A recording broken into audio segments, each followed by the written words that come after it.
Você já percebeu como a fé cristã muitas vezes é zombada e é utilizada no ambiente de entretenimento para gerar choque, polêmica? O problema é que muitas vezes não é só uma metáfora, é realmente uma blasfêmia aberta mesmo. E hoje eu vou falar de 4 artistas que passaram desse limite e blasfemaram o nome de Deus. Eu quero mostrar alguns trechos das músicas, algumas imagens de clipes e discutir com vocês o que isso significa à luz de uma cosmovisão cristã. Eu sou a Lili, esse é o nosso canal Sob as Lentes e aqui a gente faz essas análises bem profundas de letras de música, filmes, séries e outros elementos da cultura pop a partir da cosmovisão cristã. Então se inscreve no canal, fica aqui comigo para você acompanhar tudo e não perder nada. Então vem comigo nessa análise que o tema de hoje promete. O primeiro caso de hoje não poderia ser outro. A gente vai falar da Ariana Grande com a música God is a Woman, Deus é Mulher. O título aqui dessa música já é uma provocação, né? Trazendo a ideia de que Deus seja um personagem feminino. Então a letra fala de uma experiência sexual tão intensa, tão profunda, que no final dessa experiência, essa pessoa que está com ela vai ter a impressão, vai acreditar que Deus é mulher. Os trechos mais polêmicos são como esse aqui, né? Quando tudo tiver sido dito e feito, você acreditará que Deus é uma mulher. Ela faz referências a termos religiosos, do tipo salvar sua alma, confessar, ser abençoado. Ela usa algumas expressões ali do ambiente religioso, mas tudo dentro de um contexto sexual. E principalmente a parte gráfica desse clipe, né? As imagens desse clipe. Você vai ter a Ariana Grande sentada sobre o universo, né? Como se fosse uma deusa e com as pernas abertas, fazendo ali uma alusão talvez ao poder feminino do parto, né? Mas também se colocando em uma posição sensual, como uma deusa que está ali controlando, né? Por cima do mundo. E aí também tem uma cena em que ela recria aquela pintura de Adão, né, de Deus e Adão, onde Adão estende a mão para encostar no dedo de Deus, mas ali, na verdade, quem está estendendo a mão para encostar é a própria Ariana Grande, né? É ela quem vai tocar ali a mão humana. Todos os personagens aqui foram substituídos por personagens femininos também, a gente consegue ver isso. Outras cenas também desse clipe vão misturar cantos litúrgicos, músicas celestiais, coisas, símbolos mesmo que são símbolos religiosos, com coisas de sensualidade explícita. Então realmente existe uma estética muito pesada, muito sensual nesse clipe, né?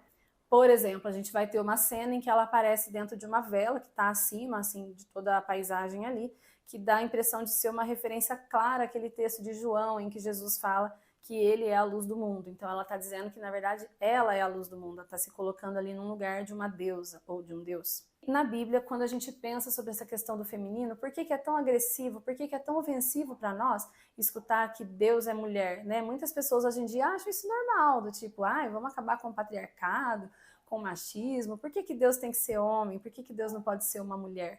Então vale a gente refletir sobre isso. A resposta é simples. Na Bíblia, Deus é apresentado como um pai e não como uma mãe. Né? Então esse é o primeiro ponto, a gente tem que ficar fiel ali ao que as escrituras nos trazem. E os textos que fazem comparação entre Deus e algum personagem no feminino são sempre uma comparação. É exatamente o que é uma comparação, não é um fato real. Vou te dar um exemplo. Quando a Bíblia fala que Deus é como uma galinha que ajunta os seus pintinhos, né? Jesus tentou ali juntar o seu povo, é uma analogia, uma metáfora. Em nenhum momento ele está dizendo que Deus é essa galinha ou que Deus é essa mãe. Ele faz uma metáfora, e se a pessoa não puder entender isso, ela precisa voltar para as aulas de português urgentemente, né? Metáfora é uma figura de linguagem. Então esses textos com essas metáforas não são literais, como são literais aqueles que dizem que Deus é um pai, que Deus enviou seu filho, né? Que Jesus falou com o pai, o Deus, o universo, enfim. Então esses textos trazem uma literalidade de que Deus é realmente um pai, um caráter masculino, embora Deus seja espírito, né? Mas na Bíblia, para a nossa compreensão, ele é tratado como uma figura de um pai e não de uma mãe.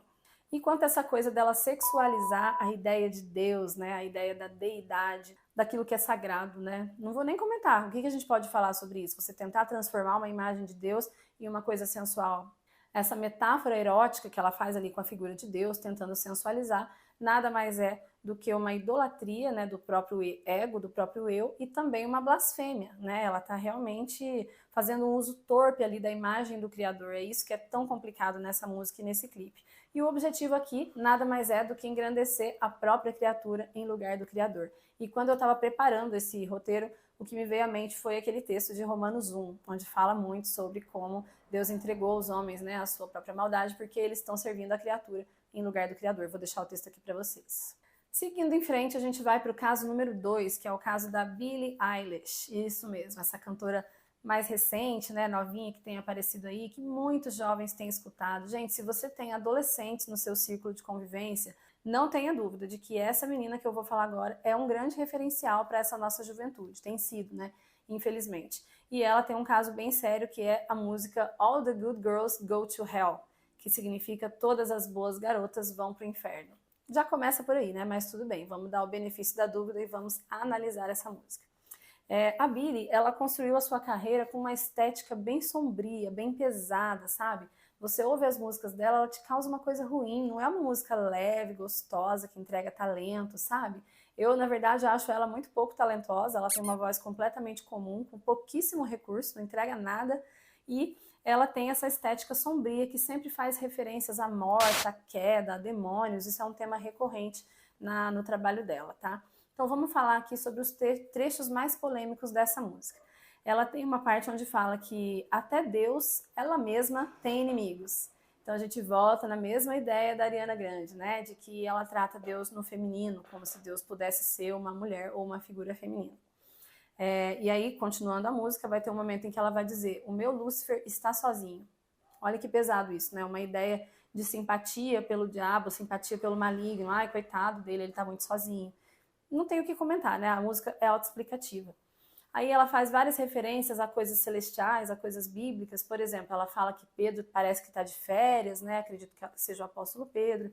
E aí ela fala sobre os portões de pérola, que a Bíblia fala, né? No Apocalipse fala sobre uma cidade com portões de pérola. E ela fala que esses portões estão parecendo mais uma cerquinha de madeira para ela, desvalorizando a ideia do conceito bíblico ali de uma cidade maravilhosa, onde tem os portões de pérola. E aí ela vai dizer que todas as boas garotas vão para o inferno, porque até Deus, ela mesma, tem inimigos. E uma vez que a água começar a subir e o céu estiver fora de cogitação, ou fora de vista, né, fora de alcance, ela vai querer o demônio no seu time. Ela fala de alguém que em algum momento, quando não tiver mais como ir para o céu mesmo, ela vai preferir ter o diabo no seu próprio time. E aí ela faz algumas referências à salvação, por exemplo, o homem é um idiota, por que a gente está salvando ele, né? Questionando aí a obra de Deus. E aí ela repete essa ideia do meu Lúcifer está sozinho e não há nada mais para salvar agora, né? À medida que ela vai caminhando para o final da música, tem esse tom mais sombrio, onde ela diz que já não há nada o que salvar, e ela conclui dizendo que meu Deus vai ficar me devendo essa, não tem mais nada para salvar aqui. Alguma coisa assim nesse sentido, tá? Nesse clipe ela aparece com asas de anjo cobertas de óleo e caindo do céu, né? Caindo do céu, pegando fogo ali. Parece uma paródia de um apocalipse, onde ela tá fazendo uma sátira da ideia de Lúcifer ter sido jogado ali do céu, né? Ela tá tratando isso com um sarcasmo. E ela tá caminhando pela terra, pegando fogo, tudo ali. E ela tá com um aspecto assim de indiferença, do tipo, não tô nem aí. Ela vai andando ali com aquelas asas tortas, é uma coisa bem feia de assistir, bem macabra e bem sombria. E isso, gente, isso não é só arte sombria, né? Alguém poderia dizer, isso é arte, né? Em nome da licença poética, em nome da arte, a gente pode fazer qualquer coisa. E não é bem assim que funciona, né? A gente sabe que não é bem assim que funciona. São símbolos reais, ela está falando ali de anjos caídos, de apocalipse, de céu, portão de pérola, apóstolo Pedro, enfim. Ela está falando de itens que são reais, que fazem parte da simbologia cristã, né? E também eu vejo aqui ela banalizando a gravidade de uma eternidade sem Deus. É isso que ela está fazendo nesse clipe. É uma ironia perigosa, né? Você debochar de uma eternidade longe de Deus. E com certeza, gente, isso não é em vão. Como eu já mencionei, ela é uma das artistas mais ouvidas hoje pelos jovens e com certeza ela é um veículo para propagar esse tipo de mensagem. Não se engane, nada é feito sem propósito, ela sabe exatamente o que ela está fazendo e mais do que isso, os produtores, né? Aqueles que contrataram ali a voz dela, o rostinho bonito dela com aqueles olhos azuis enormes, eles sabem o que eles estão fazendo, né? E muitas vezes a pessoa é só uma testa de ferro ali, uma laranja para entregar uma mensagem que eles querem que chegue nos nossos jovens. E seguindo em frente, a gente vai para o nosso terceiro caso, que é a Lady Gaga, não poderia ser outra pessoa, com a música Judas. É até uma música mais antiga, mas eu acho que vale a pena a gente falar, porque a Lady Gaga continua em alta até hoje, então eu acho que é uma artista que vale a pena a gente dar uma olhada com mais calma para ela, né? Então essa música Judas é uma das músicas mais polêmicas da sua carreira e ela mostra assim a ideia de uma pessoa que está dividida entre Jesus e Judas e ela sempre acaba se voltando para Judas e escolhendo Judas. Os trechos mais polêmicos aqui dessa letra, né? Ela fala: eu estou apaixonada por Judas. Eu vou lavar os seus pés com os meus cabelos se ele precisar. ela faz uma alusão ao texto de Lucas 7:36 a 50, né, que fala daquela mulher pecadora que lavou os pés de Jesus e enxugou com os cabelos. Então é uma história lindíssima da Bíblia, que a gente nem sabe o nome dessa mulher, nem foi registrado, mas aonde o evangelho é pregado, essa história é contada e a gente tem essa referência, né, desse ato de adoração dessa mulher desconhecida que ecoa até hoje, foi registrado nas escrituras, né? Então ela vem debochando desse ato. E tem inclusive uma cena do clipe em que ela lava os pés de Jesus de uma forma sensualizada. Ela fala que mesmo que ele traia 3 vezes, ela vai perdoar. E tem uma parte aqui que me incomoda muito, que é quando ela fala assim, no sentido mais bíblico, aí ela diz assim, que é o correspondente em inglês para eca, né? Então é como se ela estivesse dizendo assim, tudo que é bíblico, quando eu vou falar num sentido bíblico, eca, tenho nojo disso, né? E aí ela vai, no sentido mais bíblico, eu estou além do arrependimento, eu já passei do ponto de arrependimento. Né? Então ela trata com deboche, trata com resiliência aqui o fato de que ela é uma pecadora e que não deseja se arrepender, ela se considera além do ponto onde uma pessoa ainda pode se arrepender. Então me incomoda muito a forma como ela trata com desdém, né, a Bíblia, a palavra de Deus, e tratar o sentido bíblico das coisas como uma coisa nojenta. Mal sabe ela que nojento é isso aqui que ela está fazendo, né? Eu realmente fiquei com meu estômago embrulhado quando eu li isso. E aí ela diz que ela é uma prostituta de fama, né? Que ela se vende pela fama e que ela é uma vadia que vomita o que está na sua mente. Aquela ideia de que as pessoas não gostam muito dela porque ela fala tudo o que está na cabeça, né? No final também ela vai dizer, Jesus é a minha virtude, mas Judas é o demônio ao qual eu me apego.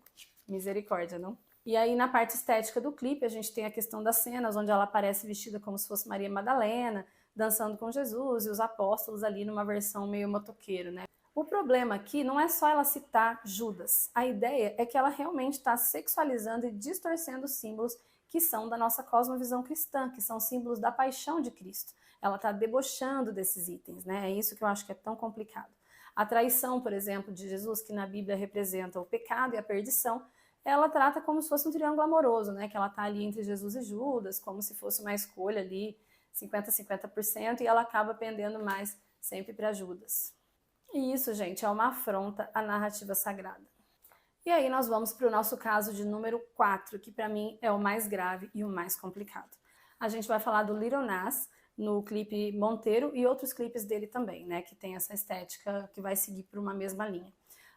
Esse é o caso mais explícito dos últimos anos, né, que a gente tem visto, e ele lançou em 2021 uma música chamada Monteiro, que é o sobrenome dele, Call Me By Your Name, ou seja, me chame pelo nome, ou me chame pelo seu nome, que gerou um dos maiores escândalos da música pop, e até muita gente que não é cristã não gostou desse trabalho dele, porque ali foi entendido que ele realmente cruzou todas as linhas do que se chama limite. O clipe começa no Jardim do Éden, né, sendo ele ali seduzido pela serpente, e depois ele aparece sendo julgado no céu e descendo de polidense até o inferno.